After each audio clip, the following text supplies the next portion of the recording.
Rui Teixeira. Thank you very much indeed for Rui, and apologies if my pronunciation is not the best so far this morning. Now, there may be many good reasons to be in the industry that you're in, but when you look at the economic crisis around Europe, when you look at specific problems in Portugal, in your home market, just how worried are you?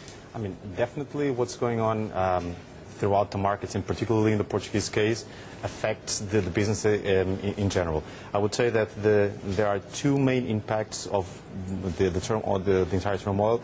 The first one is on the financing markets, both being on the capital markets or debt markets. The second one is that brings up regulatory uncertainty into this business. This is a business that is a capital-intensive business with a 25 years return, so we need stable regulation and proper long-term funding to be able to invest in this type of assets. You say, obviously, it is a very capital-intensive industry, so how easy is it to get funding within Europe, or are you having to look elsewhere to get that sort of funding? Right.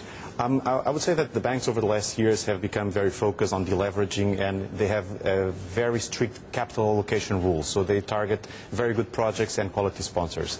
Until now, over the last 6 months, we have been able to raise something like 372 million euros of long-term debt funding, and that has been done locally at the market level. So banks do recognize that projects such as in Poland, US or Brazil, they by themselves, the project by themselves, have the quality that favors raising funding. Now tell me about demand in your industry. How is that holding up? Because one imagines there's so much tightening in the markets and people getting rid of debt rather than spending on certainly big capital infrastructure policy, projects, that is going to be lower. Is that your experience? I mean, I think there is a base stone here, which is that each country in the European Union and some states in the United States, they have defined renewable targets, typically medium and long-term targets.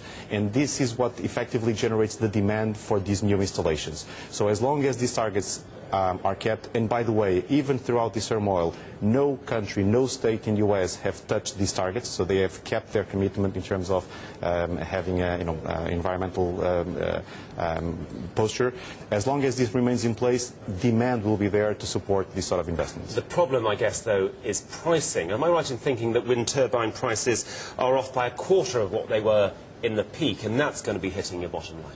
Well, as a matter of fact, that will be, from a developer perspective, a favorable movement as turbine prices decrease, which means that turbine manufacturers, they have to be more conscious about creating a differentiation factor to their project or to their product, and effectively we lower the cost of producing electricity. I would say that the cost per electricity produced has come down by about 25% over the last years, which is effectively good to the end consumer at the end of the day.